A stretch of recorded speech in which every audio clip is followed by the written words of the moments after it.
Hello. Welcome to another episode of the Horrific Podcast. We're two friends who live in different places but share a love for scary movies.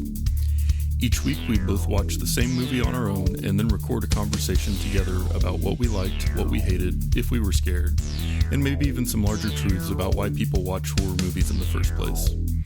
This season we're going to be focusing on horror subgenres and how they've changed over time. Hope you enjoy it, and thanks for listening. All right, so we are back, season 13, mini-series on different horror subgenres. We've been going through monster movies most recently, and I'm not going to lie, I feel like we kind of disrespected the 90s by not covering a movie from that decade, and that seems like a huge oversight since we both grew up with a pretty iconic and successful monster movie from the 90s. Yeah. I, to be fair, would have thought this was an early 2000s movie, but yeah, anyway. I'm not going to say this movie was good, but when you mix in Jennifer Lopez, Ice Cube, Jon Voight, and Owen Wilson on a boat in the Amazon getting attacked by a giant snake, I mean, what else could you ask for? Nothing. It's just, I mean, so aside from just the general badassery of this movie, which was unmatched, I do think it's a fitting cap for our miniseries on monster movies for a couple of reasons. Number one, it's a giant monster movie that was made in a more modern era than where we started with Godzilla and King Kong. It's definitely just like dealing with a big version of a thing that's real, so it kind of has one foot in that world. But, you know, it kind of represented nature and things that like man can't control. But number two, it's also a very personal movie. You have a limited number of characters and you're worried on their behalf, which is a different vibe than worrying about an entire city or country or civilization being destroyed by a giant monster. So the scale here isn't global destruction. And as we've discussed, that means the movie is going to be a lot more tense and psychological than it is focused on that kind of like general dread of mass destruction. So this one, I feel like, is just kind of a good example of the meeting of kind of those two themes that we explored in the previous episodes about monster movies. And that's my personal long-winded justification for why we went back and just rewatched this movie that we both really like. I like it. I would have just said it's our podcast. We can do whatever we want. Yeah, but we did have a season dedicated to that, and we didn't cover this movie then, so yeah. I feel like we like played the card and missed an opportunity, and now we're self-justifying, and that's okay. It was an opportunity to record whatever we wanted or not record whatever we wanted. We could have made the decision not to, but we would have done it. So, yeah. It was just if we thought of it at the time. Move. Yeah. Right. I take full responsibility for that. We were too busy watching High Plains Drifter for a horror movie podcast at the time to get a movie too. Yeah, it's my favorite. Yeah. But this one does also stand out to me just because it feels like kind of an anomaly for 1997. Yeah. We talked last week about Alien and Predator kind of making sense for when they came out in terms of like the other movies that were successful at the time. But I really didn't find a lot from 97 that I feel like was really in the same vein as this one. I guess maybe the Jurassic Park sequel, but because this one is so weird for the time, I think that makes me like it more. Yeah, it's definitely like, I felt like the story itself is kind of like from left field almost, you know, just. Yeah, absolutely. Yeah, definitely. Yeah. So anyway, I'll do a quick intro and then you can share some fun facts and then we will get into the Jon Voight's moving target accent details. Love it. In 1997, Sony Pictures released Anaconda, an adventure horror film directed by Luis Llosa. This movie tells the story of a documentary crew who set out on a voyage to find a lost tribe deep in the Amazon. Along the way, they pick up a shipwrecked man who offers to guide them. Turns out, he's not taking them where they want to go, and the discovery they make will be both scarier and scalier than the lost tribe they're looking for. This movie was made on a budget of $45 million and brought in almost $137 million at the box office. It can currently be rented for streaming on Amazon Prime Video. Before you do your fun facts, I just want to say I really wish this one had been on Tubi because I've only ever seen it with ad breaks, and it just feels more right to me that way now. Yeah. You know, like this should be on TNT or USA on a Sunday afternoon. Yeah. But you know, it was a new way to experience it, so I guess there's something to be said for that. Yeah, I mean, this is like when I say like Saturday afternoon Fox movies, this is the Saturday afternoon Fox movie for sure. Yeah. Yeah. But I digress. What did you learn about this movie? Did you know Chris Farley was supposed to play the role of Danny Rich, but was unable to due to scheduling? Amazing. Ice Cube got it. Which I just think that combo is like this is just the greatest. Like the idea of Chris Farley playing that role exactly the same way, like LA Gangster. That would have been sick. That would have been so sick. What a loss. Yeah. So, one of the big things with this is the CGI. So, every second of footage for CGI of the snakes, I've read this multiple places. Doesn't sound right, but apparently it is. Took $100,000 to create. So, to reiterate the fact that I'm reading, every second of footage took $100,000 to create for the snakes. But just when they were CGI. Yeah. Because there were definitely scenes where you had like that's a good point. The practical effect snakes, which looked comical in a totally different way. Yeah. But still, $100,000 a second. It's just like, I can't, it's so hard for me to wrap my head around it, especially considering how newer it was. I'm just basing off the fact of how terrible it was. Yeah, right. You know? Yeah, but anyway. So someone that we've had issues with in the past, based off their critiques of films that I really like, Roger Ebert, gave this film 3.5 stars out of 4. So a guy who was once my enemy now became my friend. That's the power of this movie, dude. It is, man. It is. I had beef with him for sure. I was going to fight him. I think he might not be alive, so I feel bad now. Nah, I don't really feel bad. But regardless, we found common ground. Yeah. So I'm going to keep those facts there. That's all I got. So a question that we're trying to answer every week with these monster movies is like, why were the people you're supposed to care about stuck in such close proximity to the monster, which is kind of a key thing that the movie maker has to address. And in this one, it was actually based on this ancient myth. I'm just kidding. This one has no like super convoluted storyline like the last few. This one was so straightforward, and I appreciated it, especially after last week. You got a documentary crew on a boat in the Amazon. It's remote, and one of the guys on board is deliberately misleading them. That's all there is to it. Like, you don't have to watch a documentary series to understand that or do any Googling about pseudoscience. It's just a good premise for a scary movie. Definitely, I would say an interesting premise for a scary movie. I think they gave someone who they picked up on the boat too much power initially. That was the issue right there. Yeah. Well, and then being low on fuel was like a good plot driver for them being more open to taking his direction. Oh, is that because the barrels fell off the boat? Yeah, during like that first snake attack, a bunch of the fuel barrels fell off, and so they were having to ration. Worked out in exactly the way that it was scripted. Yeah. But yeah, I almost appreciate the straightforward story that I didn't have to think too hard about with this one. You know, because it made the focus a lot more on like the interaction between the people. And I feel like that was a key part of how they pulled off the horror in this one. And you weren't distracted from that by trying to figure out like a larger, more convoluted storyline. Now, real quick, before we get past this whole convoluted flaw, you know what I'm saying? Yeah. Was Mateo and John Voight, were they in on this? Or was it just because they were like river rats? That's why. I thought you were going to ask if Mateo spoke Portuguese or Spanish, because the answer would have been yes.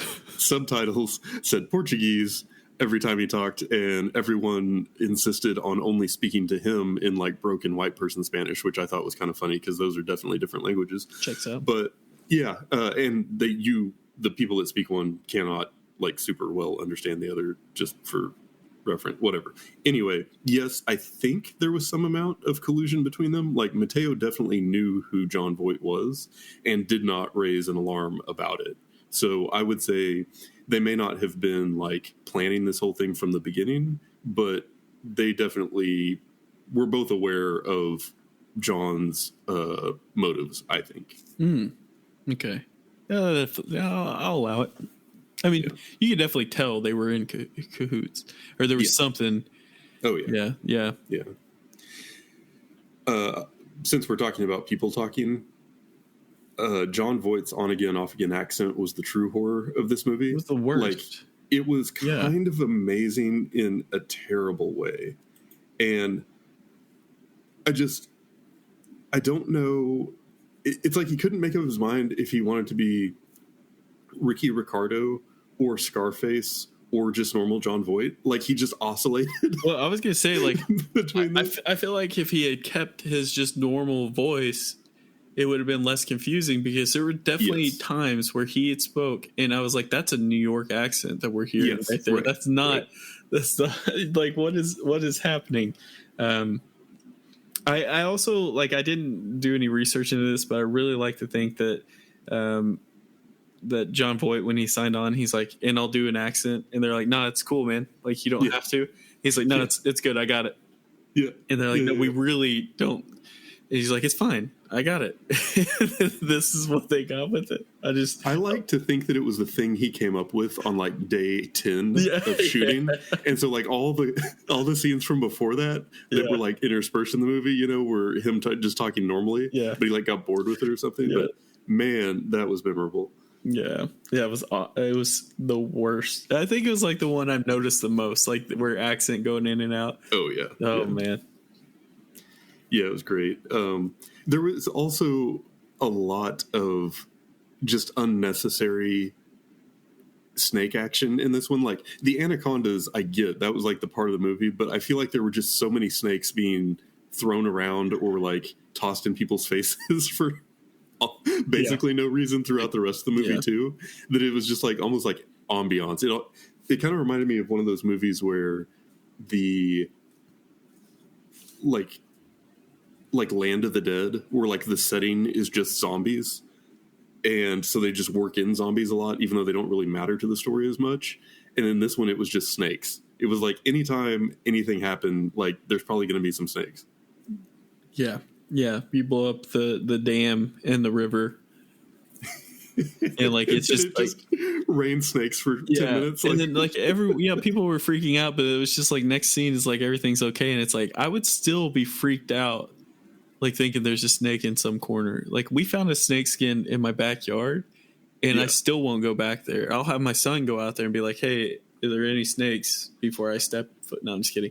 But, like, it definitely trips me out. So they were, like, definitely freaking out. I felt like proper, but then they was just, like, easily forgot, and everyone was just okay with it.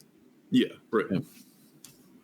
Yeah, it was set dressing. But it was pretty funny. Yeah.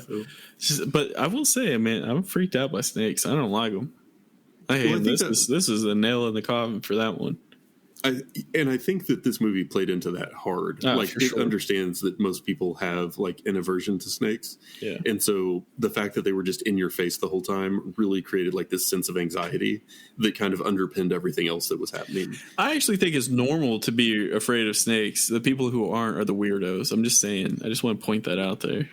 Oh, yeah, like a poisonous creature that moves silently and can kill you with one bite. Yeah, it makes total sense. People would be naturally terrified of that. Hey, let's play a damn flute and have them dance out of a basket. I don't know if that really happens, but it does in cartoons. So that's enough for me to stay away from those places. Right. Yeah, for sure. So, yeah, I think that the anacondas in themselves were a huge part of the horror in this movie. They were like the giant villain that would terrorize the people on the boat, and a lot of the scenes were just kind of like set up for when that was going to happen. But I think something that made this unique to me compared to the other monster movies that we've watched as part of this miniseries was just, like, the horror of the inner drama between the people. And in that regard, it reminded me a little bit of, like, Night of the Living Dead, where, you know, Paul just kept leading them into danger, and Gary ends up taking his side, and Paul is obsessed with catching a big snake, and Gary wants the money, and they're in this unfamiliar environment, and they've all kind of turned on each other, and it's like they need Paul, but they don't like him, and they know that he doesn't have their best interest at heart. And so just sort of like weighing all of these social dynamics were like a big part of the movie in a way that I think was not the case in like Predator or Alien or, obviously King Kong or Godzilla. I think the difference between those and this one though is like there was like more than one expert in a way. Like so for Predator and Alien, like I definitely thought majority of the people on the ship in Alien were like they knew what they were doing. With this one, it was like once Dr. Stephen Cale went down, it was just like everyone was like, well, we need a new leader, someone to follow, and it was like, what? You let that happen way too fast. Why do you not have more people here to support it? These decisions that these people are making. And I only assume Jenny from the Block was the reason for a lot of those. And you're like, hey, you put yourself in this position, Terry Flores. Come on. Yeah. Now you got to go follow you got John more street Boyd. smarts than that? Yeah. Come on. Sorry, block smarts. But yeah, it was unfortunate how dumb the snake looked in a lot of the scenes. We talked a lot about with Godzilla and King Kong, the originals. Like we were almost like apologizing for them and talking about how like at the time it was new technology. People weren't used to seeing film made that way. And so that made it a lot more convincing, even though it looks kind of silly now. I definitely remember not thinking the visuals were this bad when watching this movie as a kid. And so, this filmmaking was, like you said, $100,000 a second at the time. So it must have not felt as campy then, right? Like the average audience member had to be way more taken in by it. Yeah, because at the time, like that was, what do we know otherwise? We were just getting into CGI. So yeah, I think back in '97, this was definitely a lot better, well put than what we have now. You just think like we just watched Godzilla vs. King Kong, and like there were times where King Kong looked real. Like it was like a real gorilla out there. So yeah, I think it was definitely time, but I didn't necessarily have the biggest beef with like the actual like CGI of it. It's just funny for me to point out how bad it was. But maybe it's because I spent many of Saturday watching it, Saturday afternoon watching it. That could have been the reason. Yeah, and I think it was probably a different experience too, like watching like a crappy cable broadcast on like my Square TV that was a third hand-me-down, in my bedroom as a kid. But exactly. Yeah.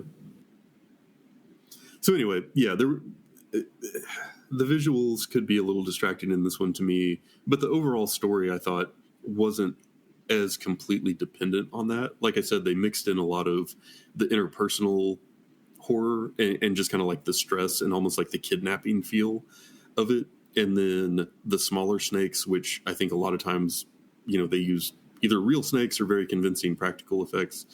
And just on the whole, the movie still felt engaging to me, I think. Yeah, I think so for sure. I think, I guess it's a little difficult because this is definitely like a zombie film in a way where it's the environment that you're dealing with, like the people and all that. But like anacondas were definitely like part of this, or snakes, I guess I should say, were part of this. But it's not like the whole thing was just about the anaconda like attacking them. It was like the fear that it was going to happen, but it was also unknowing if like John Boyd was gonna. His character was, what he was going to do next. And obviously had the power of persuasion because old Gary, he started falling, So it's like, this was definitely a dangerous slope that they were on, and they were in the middle of nowhere, which adds to the horror aspect. So like, there are definitely things there for sure. It's like, CGI, not the greatest at all. However, like what this was about is kind of like I was saying with the zombies, like, think about Night of the Living Dead. Did the zombies look real there, or did they look more intense there, or did they look more intense than 28 Days Later? I know they weren't zombies, but you know what I mean. It's just yeah. Another thing I wanted to come back to with this one was just this idea of empathy that we've talked about through this string of monster movies. And it was interesting to me because in this movie, Jon Voight's character was so bad that he made the snake look less bad. Yeah, like I felt bad it was super satisfying when you saw him got eaten. Yeah. Like you would think there's never a time when I will be cheering for a giant snake against humans. But congrats, John, I did. You did it. Yeah. Yeah. I bet that's what Roger Ebert liked about this one too. Actually, yeah, I'd be willing to bet. But yeah, and I won't say that like the dialogue or the acting were great in this one, but the line where he hits him with the golf club and he's like asshole in one, that was just probably the pinnacle of 90s dialogue right there. I loved it. Yeah, to have a catchphrase after killing. Yeah. I would buy a t-shirt that said asshole in one, but yeah.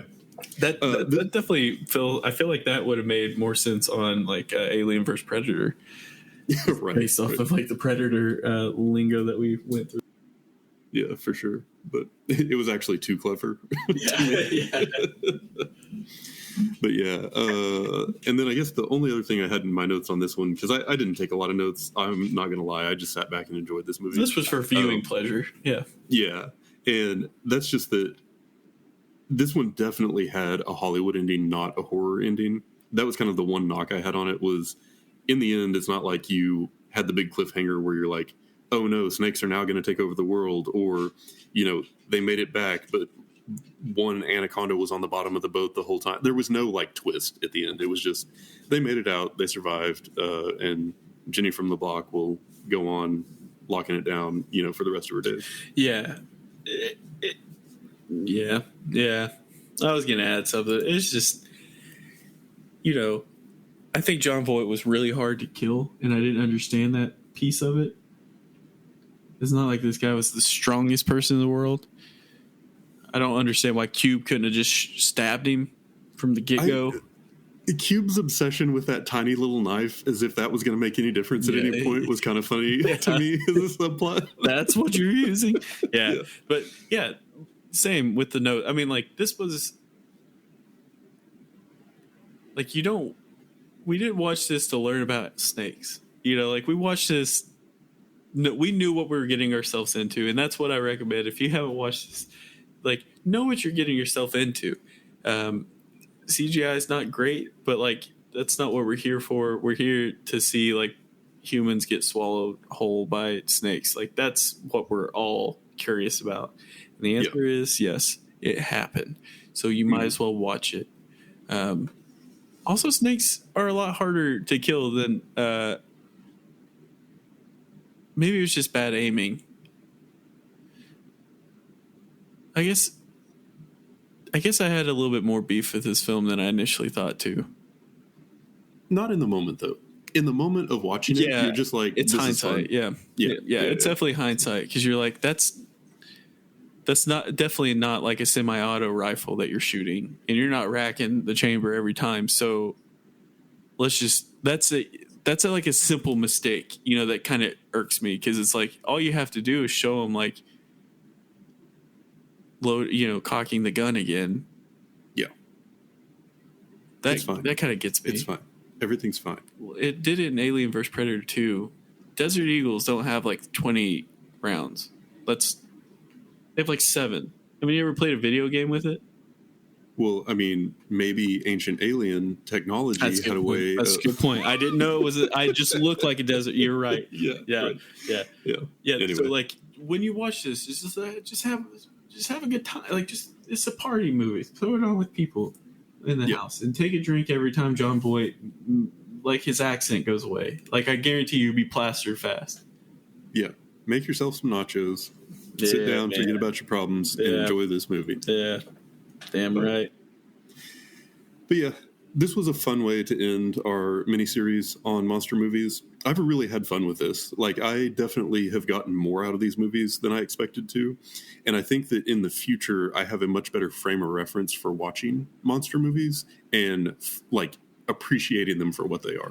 Yeah, because if you look at from where we started with King Kong and where we got to now, like, even with special effects and everything being rough, like it's still better than what we had like with King Kong and Godzilla. Like, so like progress was definitely made.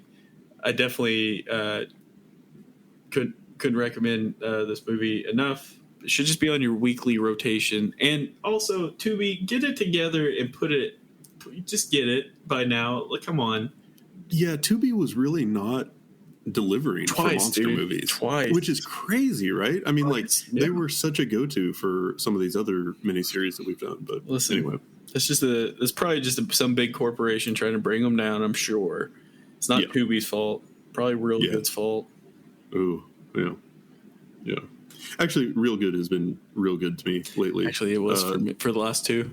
Yeah. It's been very helpful in tracking down where we can watch these movies. So, anyway, onward. I've had a good time, but I'm excited for a fresh start. We're going to be back next week to kick off a brand new miniseries on a totally different horror subgenre. And I, as we discussed, had some unexpected free time yesterday, where I got to sit down and really dig into an idea I have for what's coming up next. And so as soon as we end this call, we're going to start talking about that. And I could not be more excited. Me either. I'm stoked. I'm just kidding. It's going to be great. Yep. Thanks for listening. Insert something clever here. And that's it for today's episode. If you've listened this far, then thank you, and we hope you've enjoyed it. We're always looking for new ideas, so if you have any questions, comments, or movie suggestions, please send us an email at thehorrificpod@gmail.com, or feel free to comment on or message our Facebook page. Just search for The Horrific Podcast. Thanks for listening.